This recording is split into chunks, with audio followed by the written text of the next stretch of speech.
La plongée thérapeutique en apnée a réuni 2 groupes de 18 personnes, toutes touchées par le cancer, pour les aider à retrouver le chemin de la guérison. C'est le centre de ressources d'Aix-en-Provence, à l'initiative de la sophrologue Michèle Andrès, en collaboration avec l'association ciotadenne Génération Grand Bleu, créée par Pierre Vigourou, qui est à l'origine de cet accompagnement. Après un entraînement à l'apnée dans la calanque du Mugel à La Ciotat en juin 2018, les 2 groupes sont partis successivement en mer Rouge pour nager en apnée avec les dauphins et vivre une expérience unique pendant 1 semaine sur la Vela.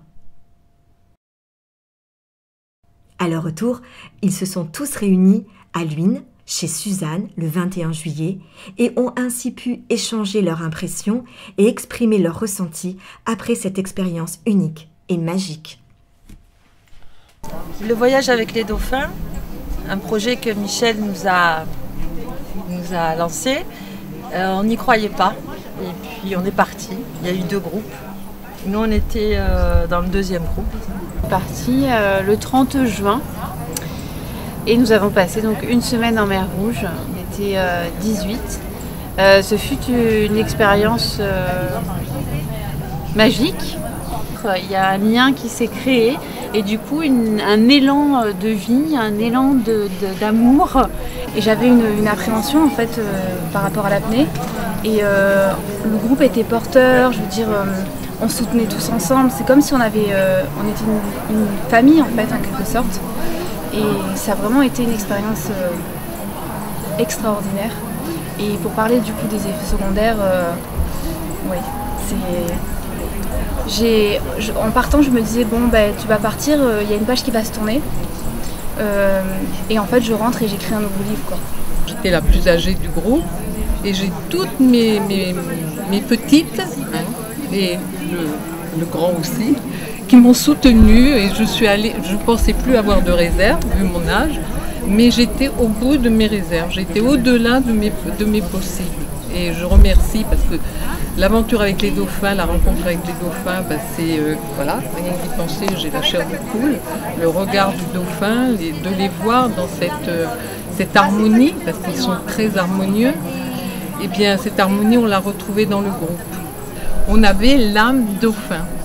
Quand tu parlais de l'âme des dauphins, c'est comme si j'avais reçu quelque chose et sur ce voilier, j'ai pu redanser, alors que ça faisait bien 4 ans que je dansais plus du tout. Les tenues de plongée, il y a la grande fermeture éclair, j'ai l'impression que les personnes, voilà, elles ouvraient leur tenue de plongée pour dire, voilà, je suis comme ça. Et ça, c'est fabuleux. Parce que cette fermeture éclair qu'on a enlevée, quand on revient, on ne la remet pas. Non. Et on se rend compte qu'on est authentique. Enfin, pour moi, je ne suis pas la même qu'avant, c'est que je suis vraie, je suis authentique, j'ai pas envie de porter un masque. Et on se rend compte que quand on est comme ça, l'autre en face renvoie quelque chose d'authentique. Pour l'anecdote, je prenais 17 médicaments par jour avant de partir et j'en prends 3. On est devenus des dauphins. Ce que j'ai trouvé particulièrement puissant dans cette expérience, c'est le parallèle entre l'apnée et la méditation en fait. J'ai trouvé que l'apnée, quand on arrive dans une zone qui est un peu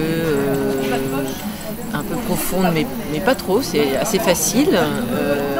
On est dans un état très particulier qui est à la fois un peu vide, un peu plein, qui est très calme, très doux, très dans l'instant présent. On a la pression de l'eau autour de soi et on est dans un état qui est extrêmement bénéfique. Voilà, donc ça a été une vraie découverte. On nous demandait de plonger en binôme. Oui. Et ce binôme en question, il consistait donc à nager côte à côte. Comme les dauphins. Comme les dauphins, voilà. Comme ça. Voilà.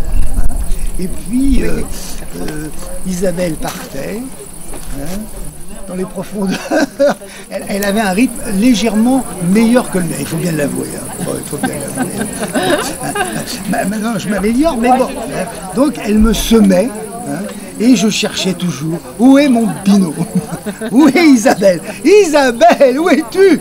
Alors, évidemment, avec le clapotis de l'eau, je buvais la tasse, évidemment. Et moi, je n'entendais rien. Et voilà. Et Isabelle ne m'entendait pas. Après, on se retrouvait. On a essayé de nager, comme on nous l'avait appris, comme les dauphins. Donc avec la main gauche, la main droite. Donc, de façon après à plonger vraiment. Et puis à faire quelques apnées, voilà, comme ça, là, ouais, on fait comme ça, voilà. Et donc c'est un vrai bonheur. Si j'avais un souvenir que je devais garder de ce voyage, ça serait la rencontre avec les dauphins. Et notamment le regard. J'ai été très touchée de nager avec eux et d'avoir leur regard, son œil dirigé vers les miens, et j'avais l'impression d'être en connexion avec lui, et qu'il y avait, oui, qu'on communiquait, que c'était quelque chose de très archaïque, mais sans parole, et qu'on était en lien. Et ça m'a beaucoup marqué. J'ai hésité à m'inscrire dans le projet pour aller nager avec les dauphins, parce que j'avais pas le côté financier. Et Isabelle m'a dit, mais tu devrais essayer, moi non plus j'ai pas d'argent, mais voilà. Donc je me suis inscrite en me disant, ouais, bon, on verra bien. Donc le premier cadeau, ça a été de me dire un jour, ça y est, tu peux partir. Je suis partie, j'étais fatiguée parce que j'étais en chimio. Et il y avait toujours quelqu'un qui était là pour m'aider à porter ma valise, à la mettre dans la cabine, enfin tout ça. Beaucoup de sollicitude. Arrivé sur le bateau, les premières sorties, j'arrivais pas à nager, tellement que je me sentais raplapla. Et il y avait toujours quelqu'un qui me disait, mais attends, viens avec moi, je vais te tirer, je vais t'emmener et tout. Et à la deuxième sortie que j'ai fait avec Capucine, il y a un groupe de dauphins, on les suivait en parallèle, et il y a un dauphin qui a fait demi-tour, qui s'est arrêté à même pas 50 cm de moi, qui m'a regardé, et je me suis dit, bon, voilà, c'est une belle expérience. Et après, quand il a fait demi-tour, je me suis poussée pour éviter de le toucher. Et voilà, et d'un seul coup l'énergie est revenue en étant sur le bateau, avec les nuits à la belle étoile. Et le jeudi, je nageais toute seule, j'avais plein d'énergie, j'aurais bien aimé que ça ne s'arrête pas le jeudi. J'aurais voulu continuer. Voilà, je suis rentrée là, j'ai refait une chimio, j'ai fait un PEC-scan d'abord le mardi, donc le 3 juillet. J'ai refait une chimio le 5 juillet, où là je me suis dit qu'est-ce qui m'arrive là, je l'ai très mal vécu. Et jeudi, j'ai donc vu le docteur Musset qui m'a annoncé que la tumeur qui me tenait compagnie depuis 8 ans n'était plus là, que les ganglions atteints n'étaient plus là.